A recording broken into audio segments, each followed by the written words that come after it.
Good morning students. आज हम आपकी क्लास में डॉक्टर होमी जहांगीर भाभा के बारे में पढ़ेंगे। भारत विलक्षण, विलक्षण यानी कि असाधारण, प्रतिभाओं यानी कि बौद्धिक शक्ति की जन्मस्थली रहा है। भारत असाधारण बौद्धिक शक्ति की क्या रहा है? जन्मस्थली रहा है। यहाँ विभिन्न कालों यानी समयों में अपने क्षेत्र में अद्भुत कार्य करने वाली विभूतियों का जन्म हुआ है। ऐसी ही विभूतियों में से एक थे डॉक्टर होमी जहांगीर भाभा। उनको भारतीय परमाणु ऊर्जा कार्यक्रम के जनक के रूप में जाना जाता है। डॉक्टर होमी जहांगीर भाभा को भारतीय परमाणु ऊर्जा कार्यक्रम के जनक के रूप में जाना जाता है, यानी कि इन्होंने भारतीय परमाणु ऊर्जा कार्यक्रम बनाया था। 30 अक्टूबर 1909 ईस्वी को बम्बई के एक संपन्न यानी कि धनी पारसी परिवार में, कौन से परिवार में? पारसी परिवार में उनका जन्म हुआ था। उन्होंने अपनी प्रारंभिक शिक्षा, जो शुरुआती जो शिक्षा थी, प्रारंभिक यानी शुरुआती जो शिक्षा थी, वो बम्बई के कैथेड्रल ग्रामर स्कूल में प्राप्त की।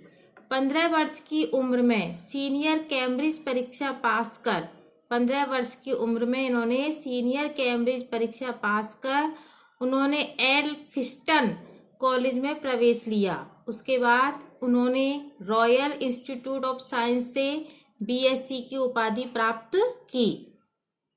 इसके बाद उच्चतर यानी ऊंची शिक्षा प्राप्त करने के लिए उन्होंने कैम्ब्रिज विश्वविद्यालय में प्रवेश लिया। कैम्ब्रिज में भाभा की जो रुचि थी वो सैद्धांतिक भौतिकी में बढ़ने लगी, यानी सिद्धांत संबंधी जो भौतिकी होती है उसमें बढ़ने लगी। इस बात की जानकारी उन्होंने अपने पिताजी को दी कि भाई मेरी रुचि तो सिद्धांत संबंधी भौतिकी में है। पिताजी ने पुत्र की भावनाओं को समझते हुए उसकी आर्थिक मदद की, यानी कि पैसों से उसकी मदद की।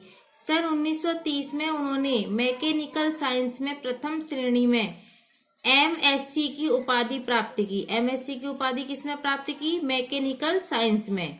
आर.एच. फाउलर के निर्देशन में यानी मार्गदर्शन में सैद्धांतिक भौतिकी में डॉक्टरेट करते समय उन्होंने कैवेडिश लेबोरेटरी में भी काम किया।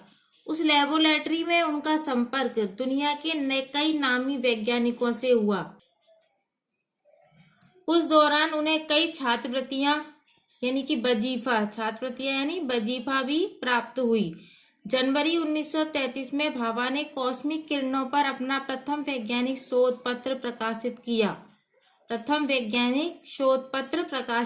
किया। उस पत्र के कारण उन्हें 1934 ईस्वी में आइजैक न्यूटन छात्रवृत्ति प्रदान की गई। कौन सी छात्रवृत्ति? आइजैक न्यूटन छात्रवृत्ति प्रदान की गई। उससे 3 वर्षों तक अध्ययन में मदद मिली। उससे क्या मिली उनको? 3 वर्षों तक अध्ययन करने में मदद मिली। सन 1935 में इलेक्ट्रॉन पॉजिट्रॉन स्कैटरिंग पर उन्होंने अपना दूसरा शोध पत्र प्रकाशित किया, यानी प्रकाशित करना यानी छाप करके वितरित किया। इस क्षेत्र में भाभा के अतुलनीय योगदान के कारण आगे चलकर इसे भाभा स्कैटरिंग के नाम से जाने लगा। किसे? ये जो स्कैटरिंग इन्होंने इलेक्ट्रॉन पॉजिट्रॉन स्कैटरिंग पर उन्होंने जो दूसरा शोध पत्र प्रकाशित किया था उसे भाभा स्कैटरिंग के नाम से जाने लगा। उसके बाद भी उन्होंने अपने कई शोध पत्र प्रकाशित किए। सन 1937 में उनको वरिष्ठ छात्रवृत्ति यानी बड़ी छात्रवृत्ति मिली। इससे कैम्ब्रिज में अपना शोध कार्य जारी रखने में उनको मदद मिली। मगर सन 1939 ईस्वी में द्वितीय विश्व युद्ध शुरू हो गया, जिसके परिणाम स्वरूप उनको भारत आना पड़ा। तो बच्चे इससे आगे का जो पाठ है हम कल पढ़ेंगे बेटा। धन्यवाद।